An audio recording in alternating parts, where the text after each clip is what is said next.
this week just keeps getting worse and worse. First I find out about one of my childhood heroes, Terry Funk, passing on, and then literally, a day later, maybe not even 24 hours later, Wyndham Rotunda, aka Bray Wyatt, passes on. There's not a lot to say that hasn't already been said by other people doing these tribute videos or by people in the WWF, WWE. All I could say is that I feel bad for his family.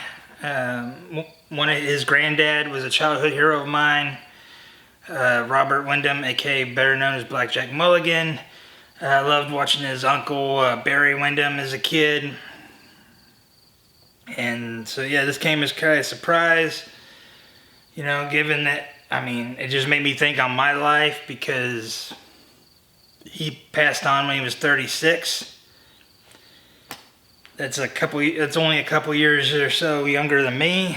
Yeah, you can do the math on that one if you so choose. So it's just I just think the WWE dropped the ball with him, booking wise. He had the promo ability of his grandfather, or of like a Jake Roberts or a Terry Funk or Arn Anderson, take your pick. I think no one in the quote modern pro wrestling business could talk as well or better than him, and few could talk as well as him. He had an amazing presence in the ring. His entrance was, other than The Undertaker, who has a better entrance than him, with the whole Firefly thing where people would hold up their cell phones. It was the closest that you'll ever get to like the whole holding lighters like they used to way back when we could still bring lighters to the buildings. Just a real shame. I feel bad again for his family. I feel bad for his friends and his colleagues and co-workers and so on and so forth.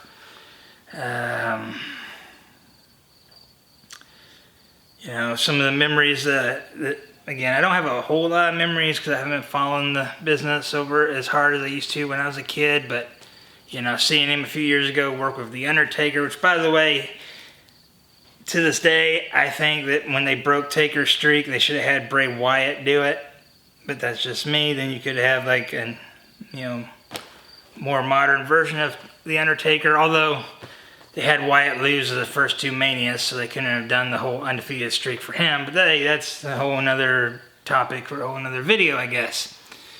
But I know that when John Hubler, Brody Lee, Luke Harper, however you want to refer to him as, I know that when he died, Wyatt took it very hard because they were about as close as brothers.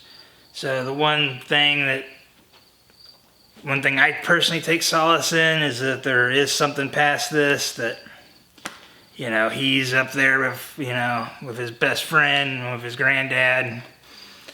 So, just a shame, man. 36 years old. That's way too young for someone to die of a heart attack. I guess he had unrelated heart issues that were made worse by COVID. So I guess that stuff is not as much of a joke as some people take it. But, I guess they gave him a heart monitor that he was supposed to wear, but he wasn't wearing it and left it in his car, presumably by accident. So anyone seeing this, if they give you a heart monitor, wear it. I'm sure he would, if he was here, he would tell you that as well. So, it sucks. Sucks that another good one is gone.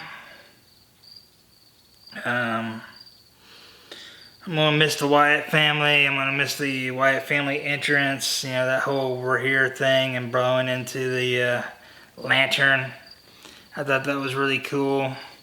I gotta hand it to WWF, or again, E, that the whole deal that they did recently for both Terry Funk and Bray Wyatt was a stand-up tribute, which, thank God they actually did a good tribute for once, because usually they just show a graphic and that's it.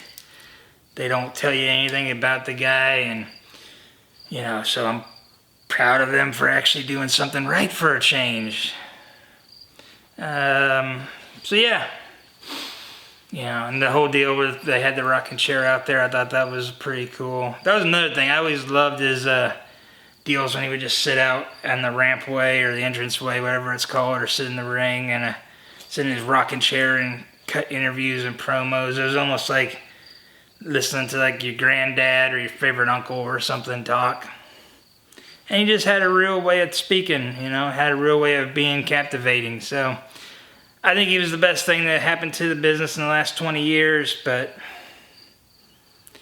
unfortunately he's gone now. It's just as sad as when Luke Harper died 3 years ago. It's ironic that they die of the same thing or similar things practically like 3 years apart and on almost like practically almost the same month or day, I believe. So, and he was planning to make a comeback, so it's a shame that we'll never see all the things he had planned for the future. But my heart just goes out to his dad, good old Mike Rotunda. Let's see, what else? His fiance, his kids, his brother, what was his name? Bo Dallas or whatever. Apparently he was the guy under that whole Uncle Howdy mask. Hopefully they finish that up somehow. And hopefully they keep Bo Dallas around because he's a pretty good talent and he deserves to have a job and not get let go because his brother's not around anymore. So I ain't got a whole lot else to say. Like I said, I haven't been following the business as often as I did when I was a kid, so I don't have a whole lot of memories of Bray Wyatt. I just think that he was an underrated talent. I think that he, from what I understand, he was good to everybody around him, and that's the whole purpose of this life, is try to be good to everyone around you. He tried to be a mentor to everybody.